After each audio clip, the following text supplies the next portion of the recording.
ಹೃದಯವು ಬೆಳಗಲು ಬದುಕದು ಮಿನುಗಲು ಸತಿ ಮನಸೊಂದೇ ಜ್ಯೋತಿ. ಕರೆದರೆ ಚೈತ್ರವ ನೆನೆದರೆ ಸ್ವರ್ಗವ ಪಡೆಯಲು ಸತಿಯೇ ಸ್ಫೂರ್ತಿ. ಪತಿಯೇ ದೈವವು ಎನ್ನುವ ಜೀವವು, 7 ಹೆಜ್ಜೆಗಳ ತ್ಯಾಗ ಪ್ರೀತಿಗಳ ಮೆರೆಯುವ ಸತಿಮಣಿ ದೇವತೆಗೆ ಸಮ. ಸುಮತಿ ಸುಮತಿ ಶ್ರೀಮತಿ 6 ಗುಣಗಳೇ ನಿನಗಾರತಿ. ಮನಕ್ಕೆ ಕೊಡತಿ ಮನೆಗೆ ಗರತಿ. ಕಾರ್ಯೇಷು ದಾಸಿ ಕರಣೇಷು ಮಂತ್ರಿ.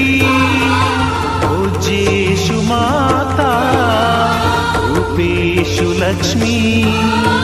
ಕ್ಷಮಯಾ ಧರಿತ್ರಿ ಶಯನೇಷು ರಂಭಾ.